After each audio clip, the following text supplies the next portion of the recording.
What's the deal? Welcome back to the second part of our episode with James Edwards III. This is going to be a very short intro. Just want to let you guys know. Appreciate you guys for tuning in. We're coming back into this episode where we're talking about free agency and the question of value in keeping the young players around and bringing in free agents, or the value in bringing in free agents and then moving some of the young guys for maybe some better quality veterans, just those type of players. That's the conversation we're in. If you want to know where the conversation was at beforehand, go listen to the first part of the episode. Posted that yesterday, but this is the second part of the episode. I hope you guys enjoy it. I almost left you guys without letting you guys know this. Today's episode is brought to you by Game Time. Download the Game Time app, create an account, and use code LOCKEDINNBA for $20 off your first purchase. Terms apply. Now, hope you guys enjoying the rest of this episode. If you guys like the two-part episodes, let me know in the comment section down below. But until then, you guys will be seeing past me soon. So I'll catch you guys later. Peace out. I hope that answered your question. No, yeah. Then that last point, I kind of want to take it somewhere. The last point of the value, you got to figure out their value. So, like on the last episode, I spoke about if it was me, I would be moving Jaden Ivey. If I was the president of basketball operation, I would probably be trading Jaden Ivey in 5 and see what I can get. It's no secret that I'm not as high on Jaden Ivey anymore, and I'm not as high as other people are on Jaden Ivey. However, like I said in the last episode, I feel like just reading between the lines that if there was one to move, it would be Duren, because if you're going to get a defensive center, to me it seems like that they really were off put by how bad the defense was at the center position this past year. It sounds like bad everywhere, and they were off put by it everywhere. But I think it was very clear that the young centers they had they were hoping there was more of a stride there for sure. Yes. So if you go and get Claxton, he's the 5, and I feel like part of the reason why I feel like part of the things with Stu and his improvement, I feel like he started to realize what he is, and he started to accept what he is and play to that. I feel like the team was starting to realize what he is. I feel like a lot of people, I feel like almost 90% of people agree that his position as a backup 5 is as a stretch 5. That's where his best value is, as a stretch 5. And he's better than Duren right now. So if you go out and get Claxton at the 5, and then you have Stu, who I think most people would agree is his best position would be at the 5, and he's a defensive guy. Where's you kind of run into a crunch of numbers, I feel like, with Duren. Now, you could play Duren and Stu together off the bench. I feel like you're not – I feel like you then are not getting the most out of Stu then. And for Stu, a player that you have actually committed money to, who and is one of the only players who actually has gotten better, I don't understand why you would go that route. If that's the route you want to go, I don't really understand why you would do that. But that's my point. I get where you're coming from. My question back to you would be, so you're saying that you think for crunching purposes that Duren would make the most sense. My question to you is, where do you think the value is in a non-floor spacing center that struggles defensively? So I'm glad you asked that question. I'm going to revert a question back to you. I think we both know. And I want to make it clear, Duren has the stuff he's shown as a playmaker is very promising. He's obviously already an elite rebounder, great lob threat, but obviously he doesn't shoot, and he has to improve defensively, as does most of the team. They were atrocious defensively. So my answer to you would be just a question back to you. When should the Pistons start asking themselves that question? Like other teams, I've been writing it. They got to ask them. They got to look through that roster and ask themselves the questions. They should have been doing that as soon as that question. Day one. Like that question is being asked by like you said, like you're hinting towards. Like other teams are going to be asking themselves that question. My whole point this whole offseason is, well, if every other team's asking that question, when should you start asking that question? But what I will say too is, even though like I just asked you that, say the Pistons ended up getting Claxton, and maybe the Brooklyn, I think it was their owner was on some panel or something not a few weeks ago talking about how it sounded like he wants to build slowly or something like that. Like, okay, what if Duren went to Brooklyn and he has guys like Mikal Bridges and Dorian Finney-Smith and maybe even Ben Simmons ahead of him, like in terms of that first line of defense. I think that would help mitigate some of the the struggles he has right now as he tries to develop on that side of the floor. So I think there are teams who would be interested if they have the right situation. Just like I've heard you say, and I've heard others say, like maybe people still value Ivy highly because they just say, "Oh, it's the Pistons situation. He just doesn't fit well with Cade." Like there's a world where people look at Duren and like they maybe look at that team and it's like, well, there's nobody that really stood in front of the ball or kept the ball in front of them except Asar and Stu, and maybe we can help him by we have Mikal Bridges, and I'm just using them as an example, Dorian Finney-Smith, and maybe that helps unlock him defensively, or at least doesn't put so much pressure on him too. So I think beauty is in the eye of the beholder for sure. I think both of them have some value around the league. Like I don't think they don't have any, but to what extent, that's the question. Sorry, my eyes at you. No, you're good. So look, this is gonna come off. I already know how this is gonna go. This is gonna come off as me hating on them. Like I said, I would keep Duren. If it was me, I would keep Duren. He's younger, and I think he's improved offensively. His defense is really where it needs to come from. Just where I'm at, and then we'll move into, we'll answer. We had like 60 questions coming, so we'll just make the rest like answering these questions, and maybe we end up circling back to this. What I feel like, let me summarize what I think you're about to say. Go ahead. You feel more confident that Duren will become a passable defender than it is that Ivy becomes a legitimate floor spacer? Well, legitimate secondary playmaker. And yes, so okay, so let me give my yes, but so this is where my thought process is, and just follow with me for a second. No, I'm not saying you're right or wrong. I'm just trying to yeah. So okay, so with Duren, my thought process is Duren is really bad defensively. However, he has shown some things offensively that are some rare traits in a big sense as a big guy. I agree. So it's like, okay, the passing is intriguing. Yes, and he's showcased some of the dribble drive stuff, like some of that stuff. The decision making on some of it, because his freedom really got out of hand. It was wishy washy, but the fact that it's there, you see that popping. You think that that's something you can, kind of craft, rein in a little bit. Yeah, right. So Duren showed that, and also he's much younger, so that he's really young. Mm-hmm. So I can see why you'd say, like you said, bring in a Claxton, let Duren sit for 3 years, because in 3 years, like you said, he's only 23, and heck, maybe happens sooner, and he really develops defensively. So I don't like just to interrupt you real quick. I don't like the word sit. It's just taking maybe turning 22 to 25, turning 38 to 30 minutes a night into 26 to 22 minutes a night. Just not have to put so much on his shoulders at such a young age. Right. Agreed.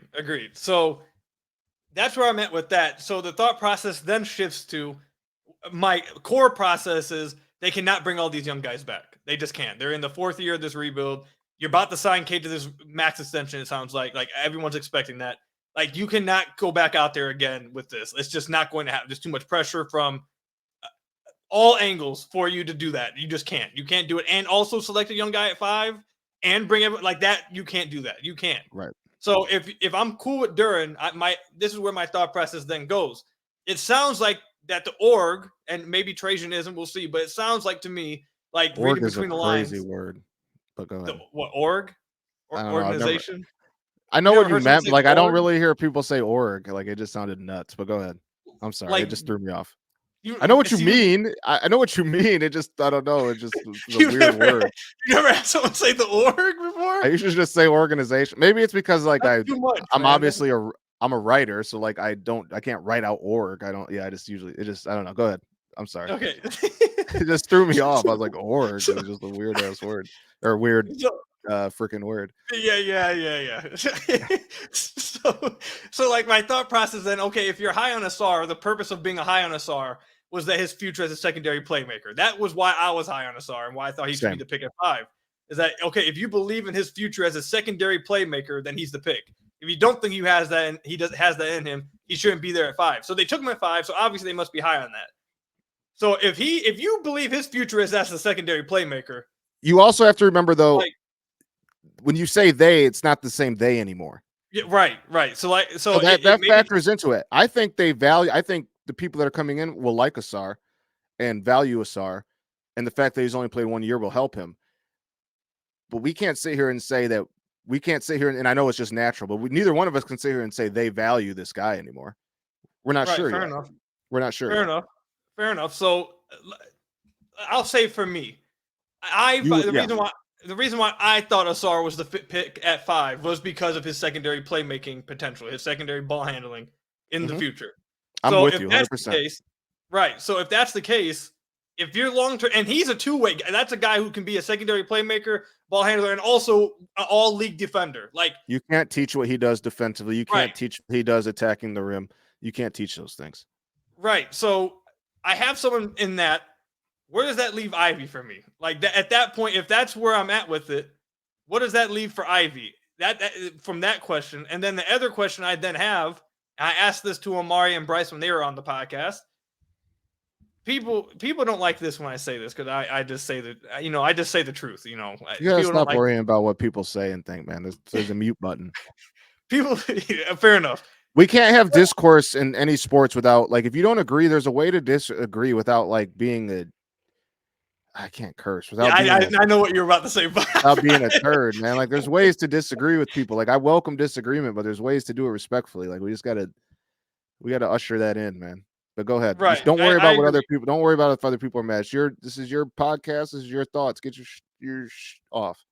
Okay. So, what does Ivy do right now above an NBA level? Outside of his athleticism and his ability to get paint touches. He's lightning quick. That's all I think he has right now as an above average NBA skill. And my problem is, okay, he is one of the most athletic players in the league, and he is a paint touch. But is he generating anything out of those paint touches? He's not a good finisher right now. He's not a good passer. He makes bad passes, questionable decision making. So it's like, okay, his one NBA skill right now. And again, this is not to say he won't be a really good player in the future. We're talking about right now. Game Time makes getting NBA Final tickets even faster and easier. Prices on the Game Time app actually go down the closer it gets to the tip-off. With killer last-minute deals, all-in prices and views from your seat, and their lowest price guarantee, Game Time takes the guesswork out of buying NBA tickets. And if you're someone like me who is a procrastinator, waits to the last second for everything, you can often get screwed when you're buying tickets to your favorite event. But with Game Time, like I just said, they have great last-minute killer deals all the way, again, to the very last minute. And another great thing about it is you get to see the view from your seat in the app. You don't have to wait to get to the event. Oh, no, these seats aren't that great. I wish I would have known beforehand. No, you can see it right from the app with Game Time. I absolutely love it. It's the best app for me. It's the best app for you. So you should definitely go try it. Your purchase is covered also with the most flexible customer service policy in the ticket industry. So download the Game Time app, create an account, and use code LOCKEDONNBA for $20 off your first purchase. Terms apply. Again, create an account, redeem code LOCKEDONNBA for $20 off your first purchase. Download Game Time today. Last minute tickets, lowest price, guaranteed with Game Time.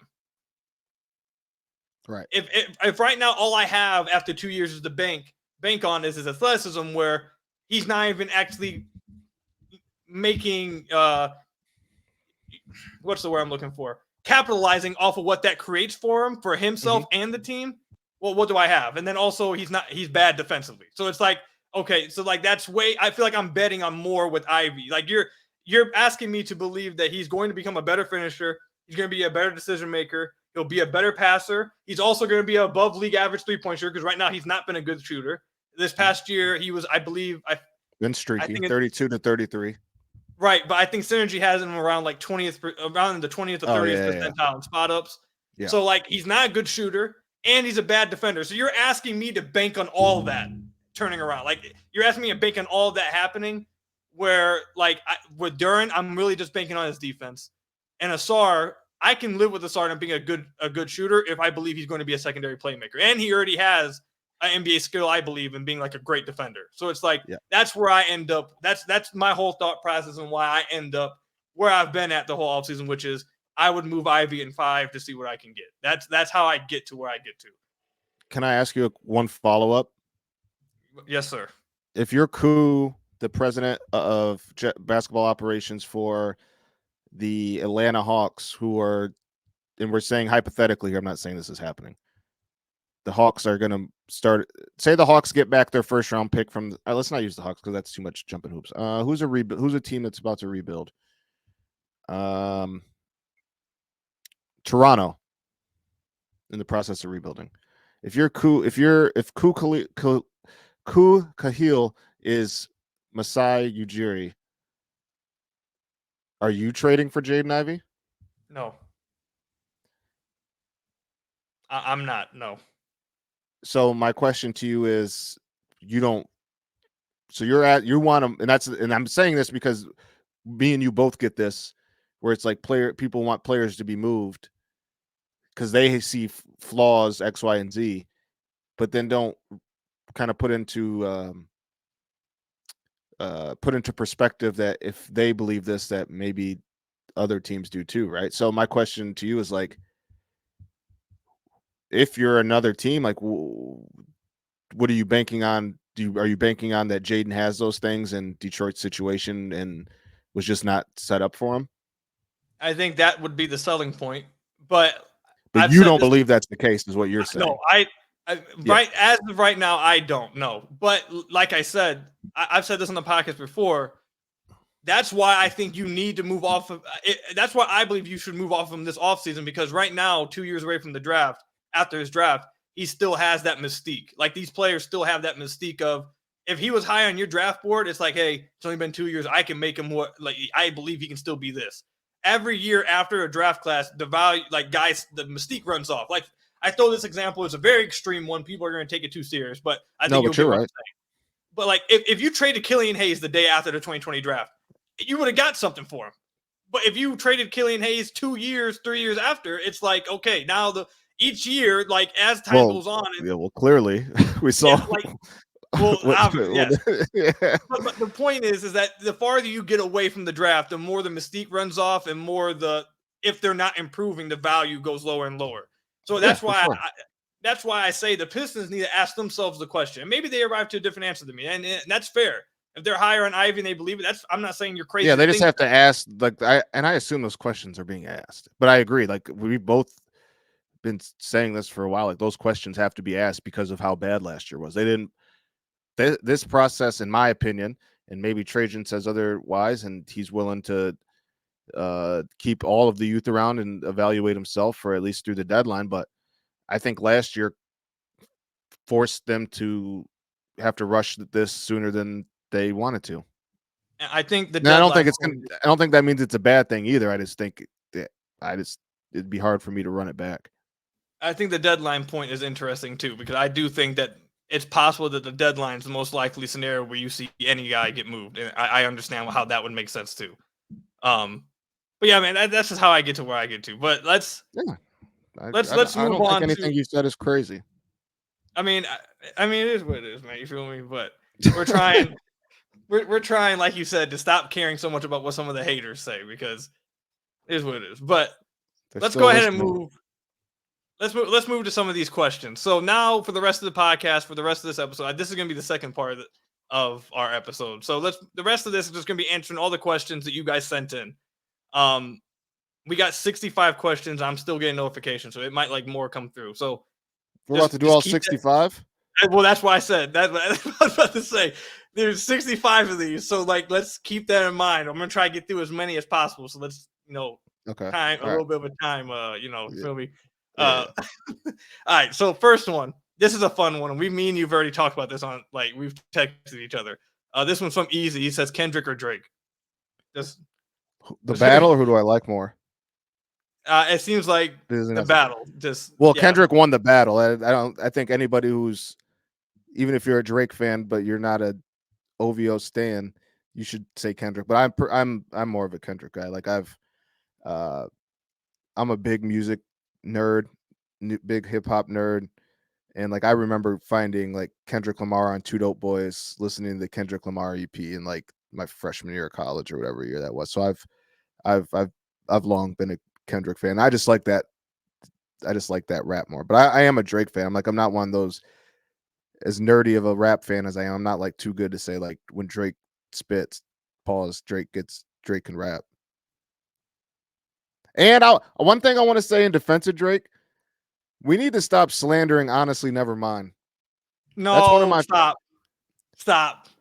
Who So look, Drake is my favorite artist of all time. Drake is a I goat. love it. Yeah, But okay. come on. I'm on You it, don't bro. Come like on. Afrobeat or like dancehall? Like you haven't hit the night and like what's my jam on there? The only song on there is Text Go Flight Green. Booked. Flight Book. No. See, you don't got you need to take your wife out and like just drive around to like Flights Booked. Or like take her to the like okay. You need to We'll take a week off of the pod and hit the summer. It's coming. It's Do coming me in a the morning. favor. Do me a favor. One of these days, get in your car at night, just go for like a 30-minute drive and just throw on Flights Booked and start from there with Honestly Nevermind and just like relax. Honestly, I like dancehall Afrobeat Drake. So I know I like Afro beats. I mess with Afro beats, but you just didn't like that one. That's fair. didn't That's fair. like that one. That's fair. I'm not mad. All right. All right. Okay. So the next one that we got is, okay.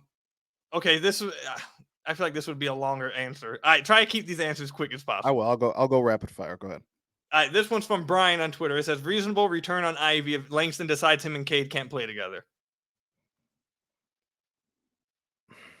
Those ones are always hard to ask. That's why, like, when I do those pieces, when I do those stories at the Athletic, I like ask my colleagues, like, I propose trades to them. I would think you would. I would hope like a starter level player. Like, I don't think like I'm not saying DeAndre Hunter, but like a player like that, like who's a borderline starter 6-man type player. Okay. Next one is from Ryan. He says over under 2.5 of the core four being on the roster next year. So he's talking about Cade, Asar, Ivy, Duran. Over under 2.5. Over under 2.5.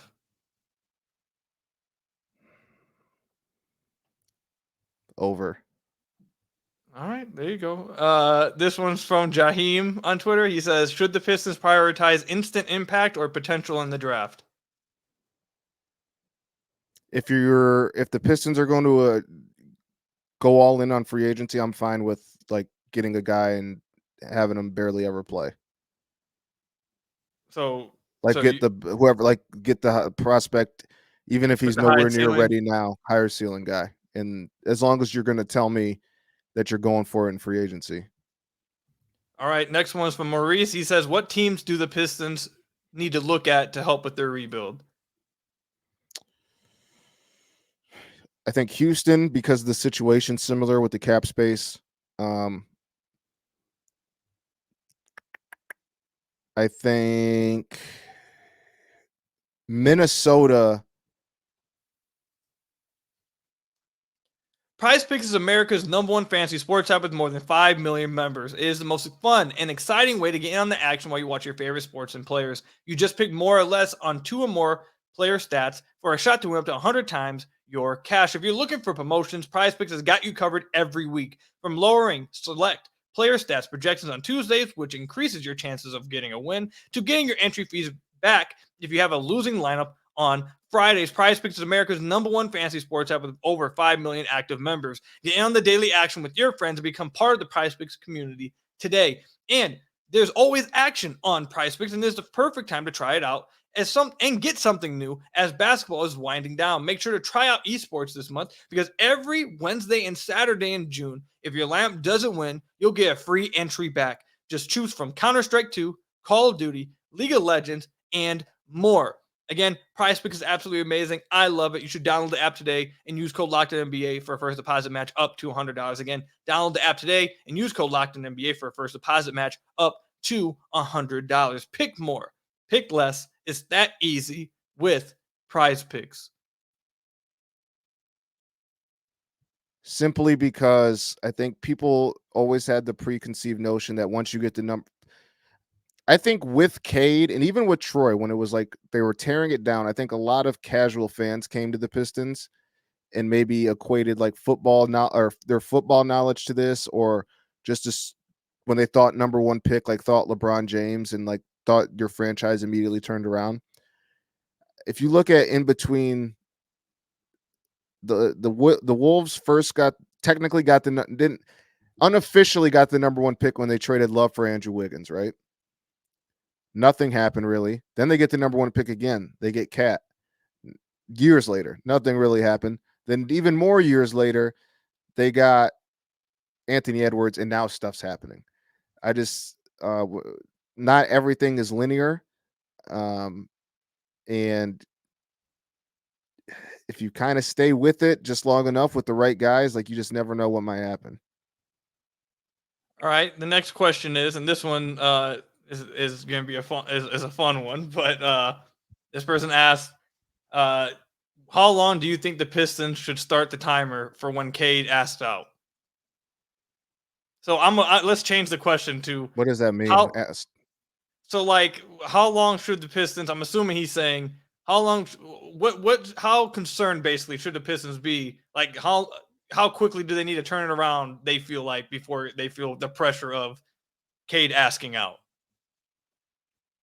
I think that would be 2 seasons away.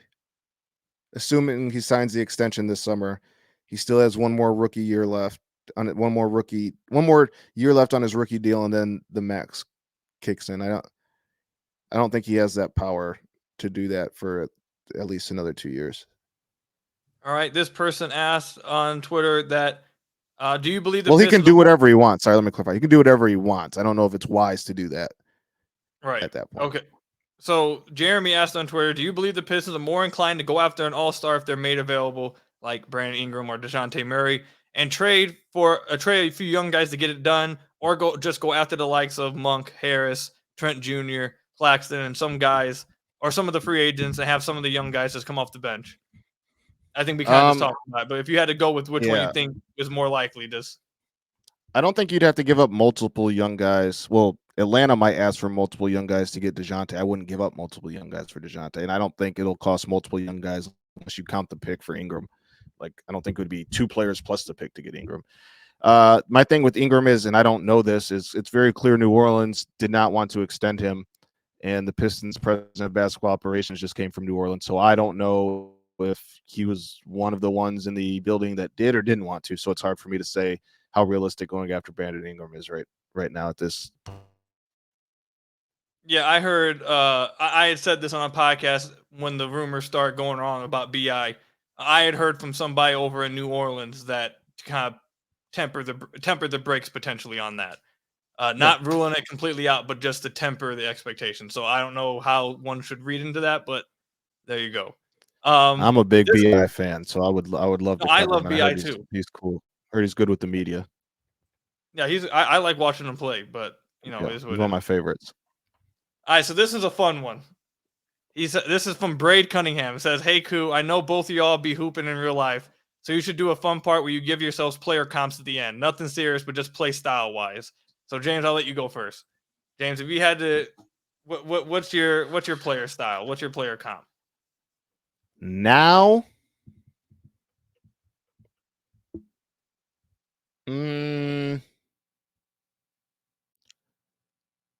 I'm like a dime throwing 2 guard who only really likes to shoot off the dribble, but like who's yours? Give me a second. Let me think.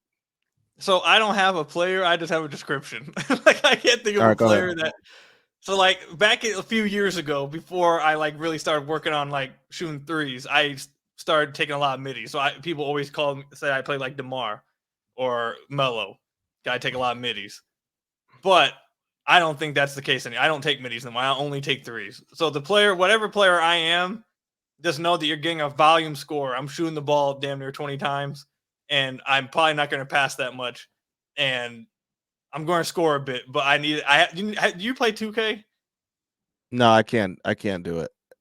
Did you play it back like I've played? I used to play. Yeah. You know the badge, volume shooter. Yeah. Like, the point of the badge is like, hey, you don't get hot unless you take more shots. Like that's you. I got like volume shooter Hall of Fame. If I only take like 2 or 3 shots, you're not getting nothing out of me. Like, you're not getting the max value out. Now, if you give me like 10 to 15 shots, now there you go, you're getting it out of me. So whatever, like 2 guard, like Whoever two guards is like an instant shoot score off the bench. That's like who I am. I'm coming out, I'm shooting the ball. Don't expect me to be passing. I'm coming in to score. Like it is what it is. I like that. I'm trying to think of a player because I'm not. I like to think. I'm not going to say like the most. Like I'm not obviously going to say Steph or nothing crazy. I would say.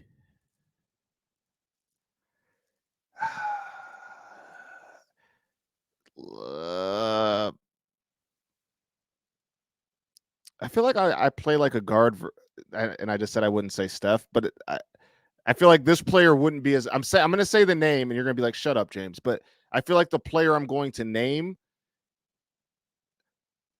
it'll make. I feel like I play like a guard version of Jokic, if that makes sense. Like I'm not calling myself Jokic. Because no. Not James. You just said you were going to say no. Listen. the best player in the league. No, but listen. We would all agree that if Jokic was 6'6" like I am, he wouldn't be Jokic. Fair. Right? That's what I'm saying. Like I'm like I play like 6'6" Jokic, but I do more off the. I'm like a point guard.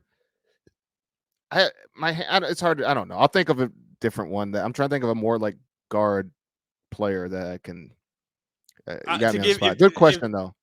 No, it's a good question. I'll say this I've had a few people on Twitter actually see me at a run, and we got to get a run going. Hey, we can run at any point, man. I'm a hooper, bro. But either way, I'll let you know this. I'm a hooper, bro. I'll let you know this right now, bro. I take terrible shots. I am a bad shot maker. That's what I am. Oh, like, I am too. What I say on Twitter about basketball, how I analyze, like I would hate me. Let's just say that if I was like scouting me, I would hate me. Like I would hate that player. I shoot better with the hand in my face off the dribble. Like yes, same. I can't shoot stand still. Off the dribble, I can shoot. Yeah, like I'm a good shooter, but like I prefer off the dribble far more. Like crossover heavy, step back. Like a tough shot. I'm agree. We're the same. All right. So the last question we'll wrap up with is: do you think the Pistons will keep the pick at 5 or trade it? Whether that's trade back, up, or for a player. Again, and I hate to sound like a cop out. It's hard to know as this whole new front office just comes in. I know they have been doing workouts for players like prospects. I think they trade back and either get another asset or a player. All right, we'll like wrap it up like there. A veteran player. I just want you to know this. I bailed you out a little bit because there's about 30 questions here asking him to ask James to give the percentage he thinks Monty's back. Give 1 to 10. Does Monty back? Like, I could have asked you one of those, but I'm not going to put you on the spot. I said the other day. I'm as of yesterday. Well, let me say. As of Wednesday, I was 50-50. And I know that sounds like a cop out, but if you I mean, I just based on the people I talk to, that's just where it's at right now. And I think that there could be other decisions that factor into that in the very near future. So we'll see. All right, we'll wrap it up there. Thank you, James, for coming on, man. I hope you guys enjoy this 2-part episode. I'm gonna say this to you real quick, James. These episodes help me a lot because I edit them all in one night and I can like schedule out 2 days in advance. So now I don't have to record tomorrow. So I appreciate it. It like makes my life a little easier. You feel me? So appreciate it. Yeah, man. I'm here. I appreciate you having me, bro, and keep doing what you're doing. And yeah, thanks for having me. I'll let the audience in a little bit behind like the fourth wall or whatever it's called. What is it called? Like behind the curtain, whatever. For all you guys cause I've had a few people say this to me in the comments, like, why did you and James ever like have beef? I just want to let you guys know that like me and James kind of like talked about we and James. Are we still rolling? Like, yeah, we're still rolling. I just wanted to let people know. Let's get it out there. It's been like an hour. You can say the part. I think I'll tell you why, because I think that's the safer one to say. I want you to know that you said that you had to go in an hour. So this is not my fault. No, this will be quick. This will be quick. I think, and first of all, before I say the story, I want to say I appreciate your apology before we started doing this pod. I don't want you to say you never really yours was never really beef with me. Yours was more so something else that like nothing you told me like really like has anything to do with me. So you don't have to share that because that involves other things. What I want to say is what kind of irked me about you is I felt like when I forgot which state, when you got your credential a That few was years around ago, 2018, 19. I felt like I was very helpful to you in the instances you were at games and try to put you on game and help you navigate some stuff and introduce you to a player or two and told you could go talk to this guy. I thought I was being very helpful when I obviously don't have to be. And I felt like there would be times on Twitter where you would throw like pot shots at me with years later without recognizing like what I felt like I was like, I'm like, damn, like I was helping dude out. Like, why? Like, you don't have to agree with a take, but I felt like you were like very aggressive in the way that you were going about it. And you apologized and said that you have matured. And I agree. And I think that part of the reason we've been able to kind of get past that is because I do think you've grown a lot in your, not only your, what you're doing now, but just how you handle yourself too. So I want to say kudos to you for that, because I do think you've come a long way from just the crazy fan. But that was my beef with you. And I'm not like one of those people that like if I do something, I'm not trying to like I'm not telling like that's not why I'm a story to tell the. I think. Got the, like, Can you hear me, James? I think we're like losing James a little bit. But like put him out, like helping him get his feet wet. Like I'm sure that was nerve wracking to be in a locker room and do all that stuff. No, can you hear me? Yeah, I can hear you now. It was catching up. It was catching up. All right, what was the last thing I said? That you're not the type of person, whatever. Yeah, I just, long story short, and we'll get out of here, is I just thought that you were throwing pot shots when I thought I was being extra help. I didn't care for that. That was kind of whack to me. But we've got past that. All right, and so I just want to say, me and James talked about this like before. Like it got brought up for some. I forget how it got brought up, but it got brought up before the podcast, and we already discussed. We already like went back and forth and talked about it. I'm not gonna reveal everything that we said beforehand, but hey, man, all I can say is, hey, man, 2024, different time.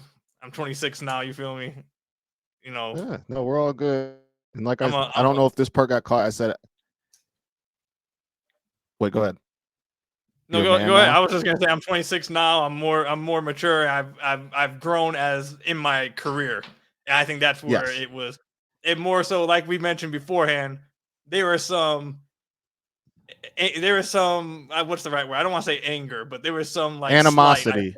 Yeah, there you go. Yeah, about my stance where I was and where I was perceived. But go ahead, whatever you were about to say. Yeah, I don't know if this part came through when it was lagging, but I was just gonna say I think one of the reasons we got past this because I've watched how you've evolved in just your persona online, and I think you do a great job with this pod. I don't really listen to any Pistons podcasts, with all due respect to people who do them. I just am consumed by Pistons and basketball, and there's just very little that obviously somebody who does a podcast can tell me that I don't know. I'm not trying to like sound like, you know what I mean? No, like that's just, you know what I mean? Yeah, no. But you do a great podcast. You could tell you've definitely like matured, and you're certainly like finding your footing, and you're doing good stuff, man. So like I said, I'm not like, I hold grudges, but I also can recognize when people have like put in the work and I don't want to say change, but put in the work and have like grown. So I just want to tip my cap to you, buddy. Yeah, I'm I'll go ahead and take it. I'm pretty good at what I do. You feel me? I got the ice now. You feel me? I got the ice. I got the, okay. bro. Okay. All right, wrap this up. Okay. All right, we'll wrap it up there. Appreciate you guys for listening, man. I hope you guys enjoyed this 2-part episode. You guys will be hearing the first one Friday night, and I'm going to post the next one Saturday night, I think. Maybe Saturday morning, but either way, you guys will get it then this weekend. Hope you guys enjoyed it. Thank you, James, for coming on. You guys know where to find him. You guys know where to find me. Thank you guys for making Locked On Pistons your first listen of every single day. Free and available on all your podcast platforms. See you later. Stay safe out there. Till next time. Peace out.